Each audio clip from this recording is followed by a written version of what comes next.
JF, chroniqueur à l'émission. JF, aujourd'hui, tu m'as emmené à Valcourt et tu me fais plaisir, là, on va se le dire. Ben, je te fais plaisir, je me fais plaisir aussi. Ben, écoute, on a fait aller nos contacts. Aujourd'hui, on est vraiment privilégiés. On s'en va voir la ligne d'assemblage. On va jaser avec les gens de l'assemblage, de la qualité aussi, au niveau du génie d'usine. Mais Ben, t'es un gars de course, c'est dans ton ADN. On s'en va au racing, voir JF Leclerc et son équipe, son atelier. Ça va vraiment être cool. Ouais, département de racing chez BRP. Moi, je suis prêt. T'es prêt? On est prêt, certain? On y va? Yes! Yes!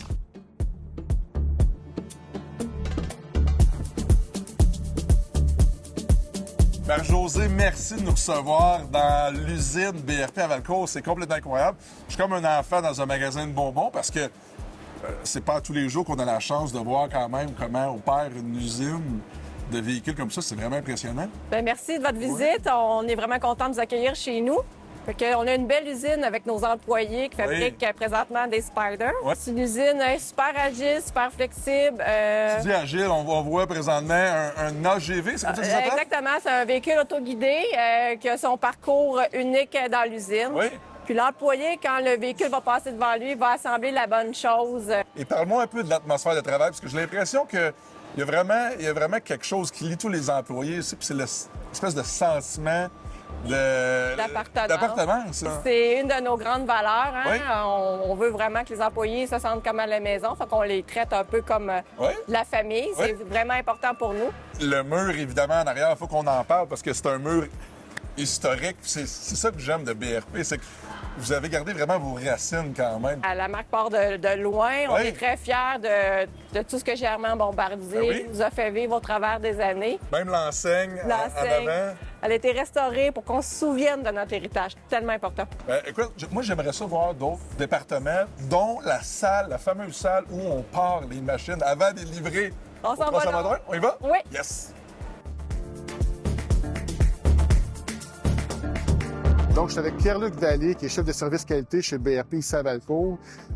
On est devant la test cell qui sert pour les Spyder, qui sert pour les motoneiges Ski-Doo. Tu peux expliquer un peu les tests qui sont faits là? Effectivement, tout au long de la ligne d'assemblage, il y a différents tests qu'on fait pour s'assurer que tous les branchements électriques sont bien faits. Puis à la fin, ce qu'on voit ici, c'est on va mettre de l'essence dans 100 des véhicules. On va les démarrer. Donc, on s'assure de la qualité du produit ici avec des tests électriques dynamiques thermiques. Quelque chose qui m'a impressionné tantôt au niveau de la ligne, c'est vraiment un système de caméra dont vous utilisez chez BRP, l'intelligence artificielle. Comment ça fonctionne, le système de caméra? Dans le fond, c'est un système d'arche qu'on a à la fin du convoyeur A, avec plusieurs caméras dessus. Puis les caméras vont prendre des photos quand le véhicule passe en avant. Donc la caméra, on va y apprendre avec une centaine de photos, qu'est-ce qui est bon, qu'est-ce qui est pas bon. Puis ensuite, l'intelligence artificielle va prendre le relais. Quand le véhicule va passer, ça va prendre une photo, ça va dire oui est conforme ou non c'est non conforme. Il y a aussi des stations d'inspection un peu partout sur la ligne d'assemblage. Il y a des inspecteurs qui sont là, leur job c'est de vérifier qu'il n'y a pas de graphing sur le véhicule, que les gaps, les fit and finish, tout est beau. Puis après ça, le véhicule s'en va dans la caisse pour l'emballage. Excellent. Donc, Pierre-Luc, super intéressant. Voir la prise en charge chez BRP de la qualité puis de l'assemblage, je trouve ça vraiment impressionnant. Fait que je te remercie beaucoup. Ça fait plaisir, merci.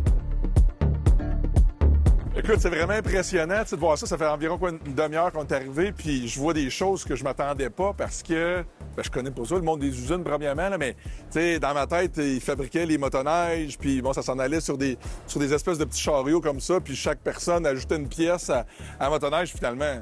On est rendu ailleurs là, avec les AGV. J'ai appris ça, ce terme-là. Là. C'est vraiment, vraiment à fin de point de la technologie, puis c'est le fun de voir ça qu'on a ça ici au Québec. Là.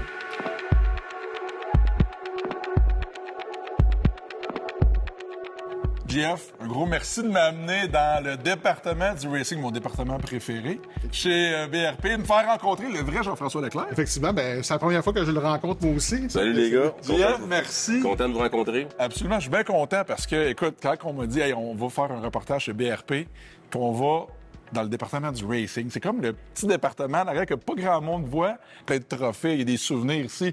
Puis pour toi, j'imagine que il y a beaucoup d'histoires quand même, là. Ouais, c'est un environnement qui est riche. Écoute, BRP fait de la course depuis qu'on a commencé la motoneige, finalement. Là, en fait, Ben, si je peux me permettre, c'est qu'on... Dans le monde de la motoneige, on dit que la première course a eu lieu quand la deuxième motoneige a été construite.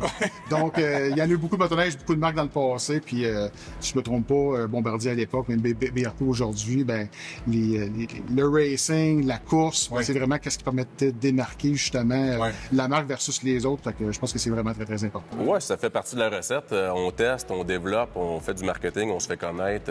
C'est un outil utilisé à beaucoup de sauces. Pratique tout au long de l'année, de toutes les époques. Ça n'a pas changé. Donc, tu as plein d'employés sur ta charge, des mécaniciens, des pilotes. Ingénieurs. Ingénieurs? Oui, absolument. Fait qu'il se passe bien des affaires ici. On est un mini BRP dans le gros BRP. On achète des véhicules, des matières premières, on les adapte, on les développe. On les revend, on fournit du feedback à l'ingénierie, évidemment. On crée du contenu pour le marketing. Wow. Donc, on est un mini BRP dans le gros BRP. On est une petite équipe de 12 personnes motivées. Puis on fait quand même pas mal de bruit pour 12 personnes. J'aime ça. Vous êtes des crinqués, ça c'est ça, parce que je connais certains des employés. C'est des gars de motocross. Puis l'ADN de course est là, tu sais, je veux dire, avec la gang que vous êtes, c'est assez incroyable. Moi, ce qui m'intéresse de savoir, c'est comment, exemple, les technologies au racing évoluent, peuvent être transposées dans la production de masse par la suite? Bien, en fait, en durabilité, c'est facile. On pousse les machines à leur extrême tout le temps. Donc, on voit des usures ou des bris en racing beaucoup plus rapidement qu'en essai physique, par exemple. On est un département aussi qui est un peu plus libre que l'ingénierie parce qu'on a des petits volumes. On contrôle nos clients aussi beaucoup plus facilement. Donc, on peut se permettre d'être un peu plus original, créatif. Puis, évidemment, tout ce qu'on apprend ici est transféré à l'ingénierie pour mettre ça dans les sentiers, sur les machines de production éventuellement. Parle-moi de ton histoire, Jean-François, ici, parce que tu es un gars de la place, tu es un gars de Valcourt.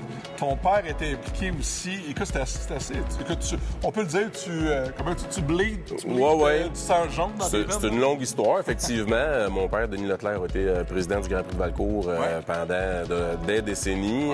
Donc, j'ai baigné dans cet environnement-là. J'ai commencé comme pilote d'essai il y a plus de 20 ans chez BRP. Mais comment, justement, les succès au niveau du racing se transposent sur, mettons, les ventes ou sur le reste de l'entreprise? En fait, les succès en racing, on a bénéficié de deux manières. Évidemment, côté recherche et développement, on apprend beaucoup de ce qui se passe la fin de semaine.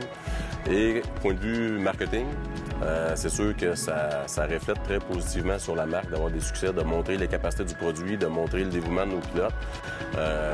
Aujourd'hui, avec les médias sociaux, c'est facile aussi, c'est très rapide de distribuer une nouvelle positive. Donc, on fait du racing chez BRP pour deux raisons. Recherche et développement, mais aussi l'empreinte marketing qu'on maximise avec ça. Absolument. Mais les boys, écoutez, merci de m'avoir amené ici.